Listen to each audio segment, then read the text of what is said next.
الحمد لله رب العالمين والعاقبة للمتقين والصلاة والسلام على سيد الأنبياء والمرسلين وعلى آله وصحابه إلى يوم الدين. أما بعد فأعوذ بالله من الشيطان الرجيم. بسم الله الرحمن الرحيم.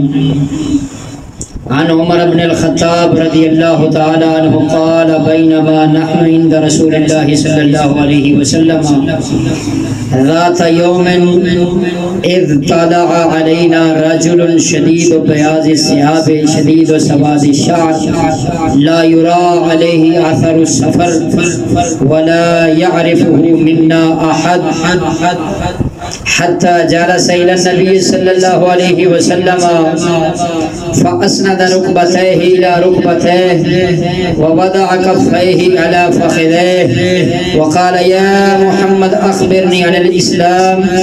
قال الإسلام أن تشهد أن لا إله إلا الله وأن محمد رسول الله وتقيم الصلاة وتؤتي الزكاة وتصوم رمضان وتحج البيت إن استطعت إليه سبيلا. قال صدقت فعجبنا له يسأله ويصدقه. قال فأخبرني عن الإيمان. قال أن تؤمن بالله وملائكته وكتبه ورسله واليوم الآخر وتؤمن بالقدر خيره وشره. قال صدقت. قال فأخبرني عن الإسلام عن الإحسان. قال أن تعبد الله كأنك تراه فإن لم تكن تراه فإنه يراك. قال فأخبرني عن الساعة. قال ما المسؤول عنها بأعلم من السائل. قال فأخبرني عن أماراتها. قال أن تلد الأمة ربتها وأن ترى الحفاة العراة العالة الرعاء الشاة يتطاولون في البنيان. قال ثم انطلق فلبثت مليا ثم قال لي يا عمر أتدري من السائل؟ قلت الله ورسوله أعلم. قال فإنه جبريل أتاكم يعلمكم دينكم. رواه مسلم ورواه أبو هريرة رضي الله تعالى عنه. صدق الله مولانا العظيم وبلغنا رسوله النبي الكريم الأمين. سامعین، آج کے موضوع کا عنوان حدیث جبریل امین سلام اللہ علیہ. آپ کی حدیث ہے. حضرت عمر بن خطاب رضی اللہ تعالیٰ عنہ راوی ہیں. آپ فرماتے ہیں ہم رسول کریم صلی اللہ علیہ وسلم کے پاس بیٹھے ہوئے تھے. آپ کے پاس بیٹھے تھے. ایک دن ہم آپ کے پاس بیٹھے ہیں. اذ طلع علینا رجل. اچانک ایک بندہ طلوع ہوا. آپ کو معلوم ہے ایک ہے کسی بندے کا آنا، ایک ہے کسی بندے کے بارے میں یہ لفظ بولنا جاء رجل. ایک بندہ آیا، ایک مرد آیا. ایک ہے یہ کہنا طلع علینا رجل، ہم پر ایک بندے نے طلوع کیا. ہم بیٹھے تھے، وہ بندہ طلوع ہوا تو اس کا پتہ چلا کہ وہ بندہ جو آیا تھا وہ نورانی شکل و صورت رکھنے والا تھا. کیونکہ نکلتا طلوع وہ چیز ہوتی ہے جو نورانی ہو. سورج طلوع ہوتا ہے، چاند طلوع ہوتا ہے، ستارے طلوع ہوتے ہیں. تو حضرت عمر بن خطاب فرماتے ہیں وہ بندہ ایسا تھا کہ جیسے ہم پر چاند طلوع ہو رہا ہے، سورج طلوع ہو رہا ہے، وہ بندہ طلوع ہوا ہے، ہمارے پاس آیا نہیں ہے. یہ لفظ نہیں بولے کہ جاء رجل، ایک بندہ آیا ہے، نا فرمایا آیا نہیں، طلوع ہوا ہے. کیا فرمایا ہے؟ طلوع ہوا ہے، بندہ طلوع ہوا ہے. فرمایا اذ طلع علینا، اذ طلع علینا رجل، ایک بندہ طلوع ہوا. اس بندے کی ظاہری کیفیت کیسی تھی؟ اس کی وضع قطع کیسی تھی؟ فرمایا اس کی وضع قطع ایسے تھی شدید و بیاض الثیاب، کپڑے انتہائی سفید تھے، کپڑے انتہائی سفید تھے. شدید و سواد الشعر، فرمایا اس کے بال انتہائی کالے تھے، بال انتہائی انتہائی کالے تھے، کپڑے انتہائی سفید تھے۔ فرمایا لا یرا علیہ آثر السفر، اس پر کوئی سفر کے آثار بھی نہیں تھے، کہ ظاہری بات ہے کہ جو بندہ دور دراز سے سفر کر کے آتا ہے اس پر سفر کے آثار ہوتے ہیں، تھکاوٹ ہوتی ہے، اس پر غبار ہوتا ہے، اس کے جناب والا سواری کی حالت بتا دیتی ہے، اس کی وجہ قطع بتا دیتی ہے، لیکن اس کی وجہ قطع نے نہیں بتایا، اس کے ظاہری آثار نے بتایا نہیں ہے کہ یہ سفر سے آ رہا ہے۔ فرمایا اور مدینے کا رہنے والا بھی نہیں ہے، اور ہمارے اس علاقے کا رہنے والا بھی نہیں ہے۔ کیوں؟ اگر ہمارے علاقے کا رہنے والا ہوتا تو ہم میں سے کوئی جانتا ہوتا۔ فرمایا وَلَا يَعْرِفُهُ مِنَّا أَحَدٌ، فرمایا ہم میں سے کوئی اس کو جاننے والا بھی نہیں ہے۔ حضور پاک سرکار کے پاس آیا، آ کر حتیٰ جلس إِلَى النبی صلی اللہ علیہ وسلم، حضور پاک سرکار کے پاس آ کر بیٹھ گیا، ایسے بیٹھا کہ اپنے گھٹنوں کو حضور کے گھٹنوں کے ساتھ ملا دیا، پتہ چلا اتحیات کی شکل میں بیٹھا ہوگا۔ اتحیات کی شکل میں بیٹھ کر ہم کو، تمہیں اور ہمیں انہوں نے بتایا کہ حضور پاک سرکار کی بارگاہ میں حاضر ہونا ہے، حضور پاک سرکار کی بارگاہ میں جانا ہے، کسی اللہ کے نیک بندے کی بارگاہ میں جانا ہے، کسی اللہ کے نیک بندے کی بارگاہ میں جانا ہے، خدمت میں حاضر ہونا ہے، بیٹھنا ہے تو بیٹھنے کا طریقہ یہ ہونا چاہیے اتحیات کی شکل میں بیٹھنا ہے۔ کس شکل میں بیٹھنا ہے؟ اتحیات کی شکل میں بیٹھنا ہے۔ اتحیات کی شکل میں بیٹھے اور بیٹھ کر کیا کیا؟ فرمایا فَأَسْنَدَ رُكْبَتَيْهِ إِلَى رُكْبَتَيْهِ وَوَضَعَ كَفَّيْهِ عَلَى فَخِذَيْهِ، اور اپنے ہاتھوں کو اپنے رانوں پر رکھ دیا، اپنے رانوں پر رکھ دیا۔ ایک کچھ راویوں نے بیان کیا، کچھ شارحین نے بیان کیا، انہوں نے کہا کہ حضور کے رانوں پر ہاتھ رکھ دیا۔ یہ بھی ایک عاجز بندے کی نشانی ہوتی ہے، جو بندہ عاجزی کرتا ہے وہ اگلے کے رانوں پر ہاتھ رکھتا ہے۔ تو فرمایا جب رکھ دیا نا، وقال یا محمد، اور حضور پاک سرکار کو عرض کرنے لگا اے محمد، اے محمد اخبرنی عن الاسلام، اسلام کے متعلق بتاؤ اسلام کسے کہتے ہیں؟ اسلام کے متعلق بتاؤ اسلام کسے کہتے ہیں؟ یہاں پر ایک شرعی مسئلہ یاد رکھ لو۔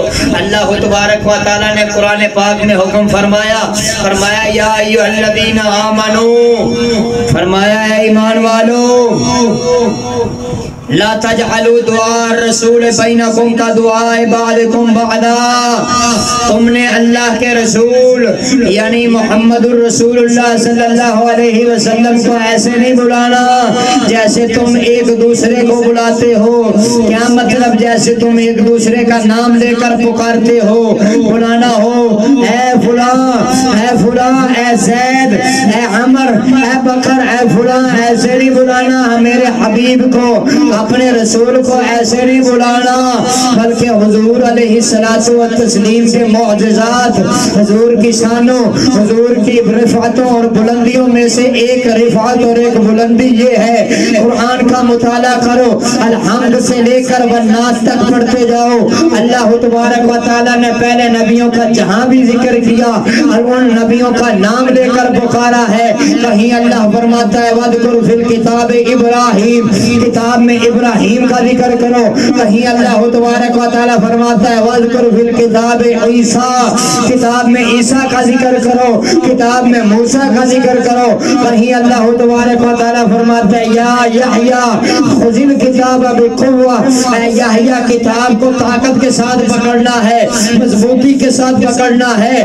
اللہ تبارک و تعالیٰ پہلے نبیوں کا تذکرہ کرے، پہلے نبیوں کا نام لے، ان کا نام لے کر ان کو پکارے، لیکن جب اپنے حبیب کی بات آئے کہیں یا ایھا الرسول فرما رہا ہے، کہیں یا ایھا النبی فرما رہا ہے، سبحان اللہ، کہیں یا ایھا الرسول فرما رہا ہے، کہیں یا ایھا النبی فرما رہا ہے، کہیں اللہ تبارک و تعالیٰ فرماتا ہے یاسین کہہ کر پکارتا ہے، کہیں اللہ تبارک و تعالیٰ والضحیٰ کی زلفوں والا کہہ کر پکارتا ہے، کہیں پر طٰہٰ کہتا ہے، کہیں پر کیا کہہ کر پکارتا ہے، لیکن حضور کا نام لے کر کر نہیں پکارتا. پتہ چلا حضور کی شان یہ ہے جب کوئی بندہ یہ کہے گا یا ایھا الرسول یا ایھا النبی تو ہر ایمان والے بندے کا ذہن فوراً ادھر جائے گا, فوراً ذہن کے اندر یہی آئے گا کہ مدینے کے تاجدار کی کو بلا رہا ہے, مدینے کے تاجدار کا ہی تذکرہ کر رہا ہے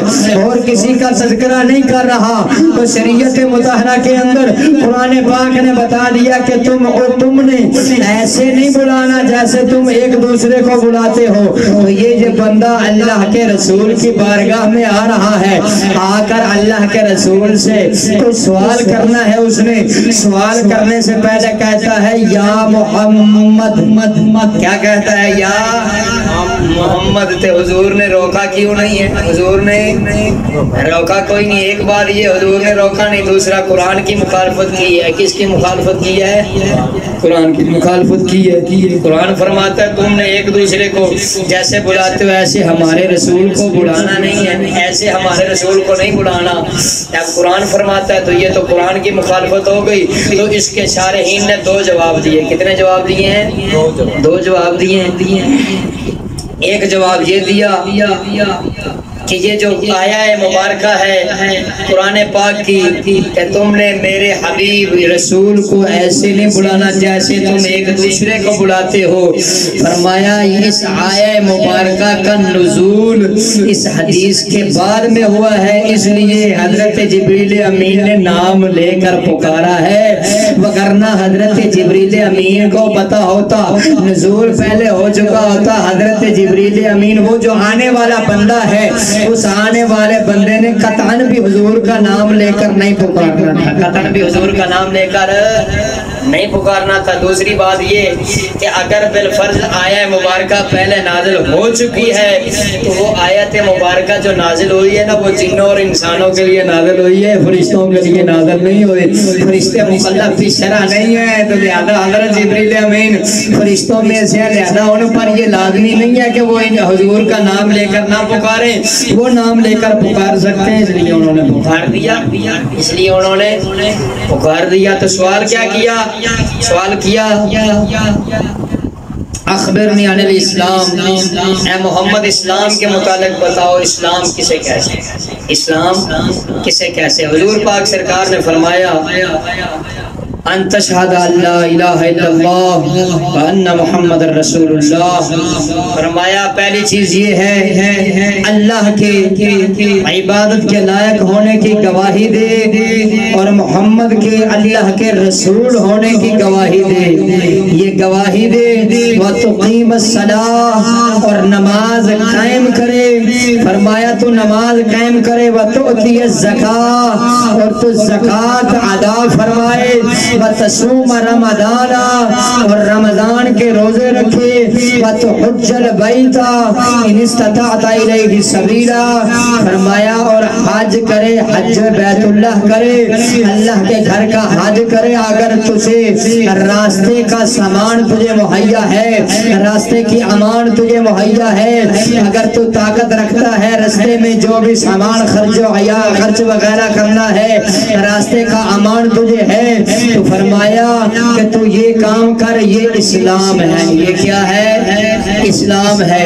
اور آگے فرمایا حضرت جو بندہ آیا نا وہ اس بندے نے کہا قال صدقتا. فرمایا وہ بندہ کہتا ہے سچ کہا ہے تو نے کیا کہا ہے؟ سچ کہا. حضرت عمر بن خطاب فرماتے ہیں, فرمایا فعجبنا له يسأله ويصدقه. ہمیں تو بہت عجیب لگا, سوال بھی خود کر رہا ہے اور تصدیق بھی خود کر رہا ہے, کیونکہ عموماً سوال وہ بندہ کرتا ہے جسے پتہ نہیں ہوتا, تو یہ سوال بھی خود کر رہا ہے, سوال بھی خود اسلام کا کیا اور ساتھ میں یہ بھی کہہ دیا کہ بالکل ٹھیک کہا ہے تو نے. پتہ چلا کہ اس کو پہلے علم تھا, اس نے بعد میں پوچھ لیا. تو یہ بات حضرت عمر بن خطاب نے بیان فرمائی. حدیث جبریل کا ایک حصہ مکمل ہوا, باقی دو حصے ہیں وہ انشاءاللہ العزیز اگلے کلپ کے اندر بیان کریں گے انشاءاللہ. اللہ تبارک و تعالی عمل کی توفیق عطا فرمائے.